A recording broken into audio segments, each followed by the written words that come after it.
Hi, so I've just finished editing the interview video with Max and gosh, I cannot look at myself. It was too cringy for me. But then again, I cannot really look at myself in every single interview videos that I did because I'm insecure. But that's that.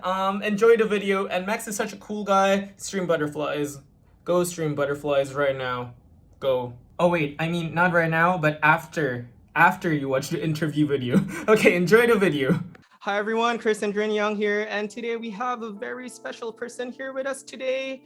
The amazing, the wonderful Max. Yo, what's up, Max? So nice to finally have pleasure. so nice to finally have this chance to talk to you today. Like, how are you doing? I know that conditions have been doing so much better in the US compared to like other places around the world. So like, what have you been up to lately now that things started opening up there? Oh, I'm really excited because I finally have my first live shows next week at the festival called Lollapalooza. So I've been rehearsing for that, and it's been great just hanging out with my baby, making new music, and rehearsing for the shows. I hope that we get to come over to your part of the world and do the show sometime soon. Oh right, I hope so as well. I hope so as well. Now, honest confession here, I've been following you for a really long time, since your Nickelodeon days. But how I really got to know you and became a fan was from one of your covers with Kurt Hugo Snyder. It was Sweater Weather. So that was around like 7 years ago. And Wow. to see how much you've grown, to see how much you've accomplished since then is just so like mind-boggling. So how do you feel about your journey so far, from like making covers from Nickelodeon, then making covers to like right now with everything that you've achieved so far?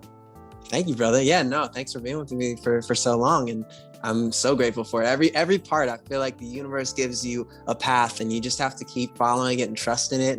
And for me, going from the Nickelodeon to the covers, then really committing to my own music has been amazing because each piece taught me to, with the covers, we made all the videos ourselves. So many people like you make your own stuff. It's really cool to know that no matter where you go, that piece is what always keeps you going.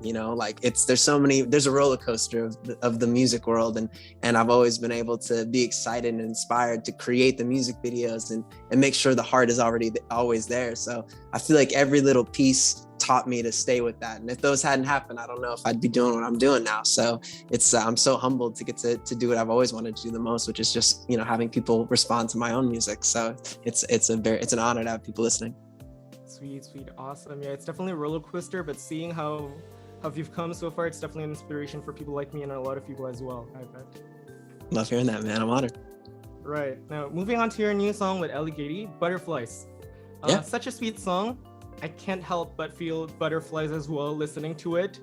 So like, how was collaborating with Ellie Gady, and like, what was the inspiration behind the song itself? First off, Ali's amazing. He's such a good guy, and we met via Instagram DMs. I feel like most of my collaborations are, the internet, and so I sent him the song after going back and forth on DMs for a while. We hadn't met in person, and then finally, we didn't even meet in person until after he had recorded the song, which was amazing. And like the first time we met, it was so cool to just have this special song together. And for me, I wrote it for my wife, and we just had our first baby. So it was to show her that I'm gonna feel the same love from that first date. Those butterflies, I'm always gonna feel those, and it's sort of my commitment to her that I'm gonna feel that same love forever. So that was where it got the inspiration from. Sweet, and it is a very, very sweet song indeed. Thanks, man. Thank you, dude.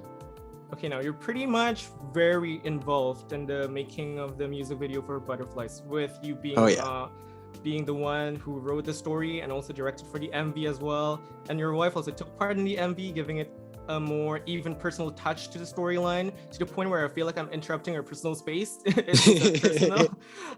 Like you could also feel some sort of like a continuity as well in terms of the storyline between this music video and the music videos for all of your previous songs. So like, how did you came up with the ideas? Like, how was the process of the shooting itself, especially with the edit challenge of the, the global event that is happening right now?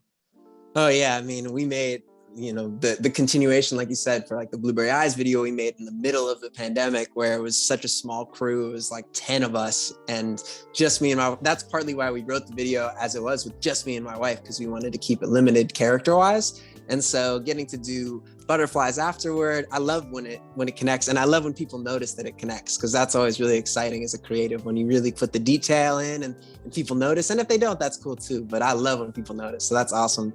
And yeah, it's always fun. I just feel like my favorite artists always put that effort and time and detail in, and so I just want to give the fans the best I can give. So I love being so involved, and I hope that people feel how personal it is in the heart. Like you said, it's always worth it when somebody says that. It's hard work to do it, but it's always worth it when somebody gets it.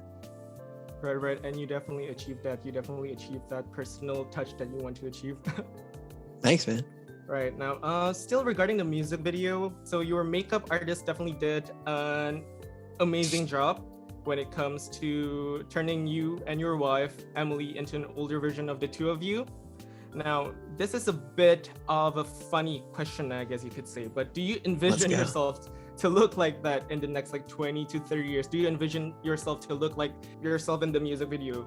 Maybe. I hope I'm looking like a silver fox at that point. I hope I'm like somebody where like, goals, let's go. That's what my wife and I are always saying. I feel like I'm not afraid to age so much though. That's why I'm always doing it in the music videos, because I think we all as like young people get so afraid that we're gonna get older, but it's inevitable. You might as well age gracefully and do your thing. So I hope I look even better than how I looked in the music video, because it's cool though. I'm excited to grow old with Emily, and that's why we're always doing that in videos, because it's cool to kind of see it, and then we take the makeup off with like, oh my God, we're still young. This is so cool. I love that we're still young. Let's enjoy this. It's kind of like seeing that glimpse in the future makes you so present. You're like, oh my God, we look so good right now. Why are we freaking out about this stupid stuff? So everybody should get old age makeup so they feel that way.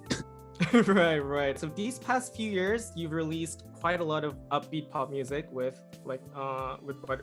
Blueberry Eyes, or I guess you could say it's more widely known as like dance music. But you also have experience when it comes to ballad songs. But like, which one do you actually prefer?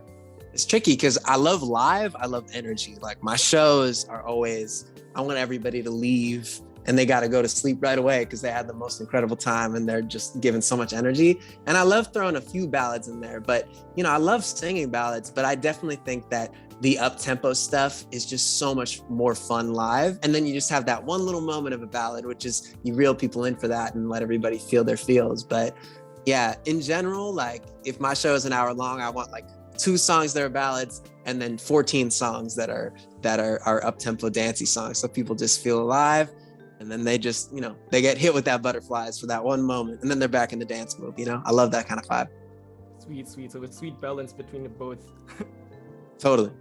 Okay, now I think you've been briefed about this a little bit as well. So I'm actually a cover artist and also like an aspiring singer-songwriter. I do cover on TikTok and also on YouTube. Yeah.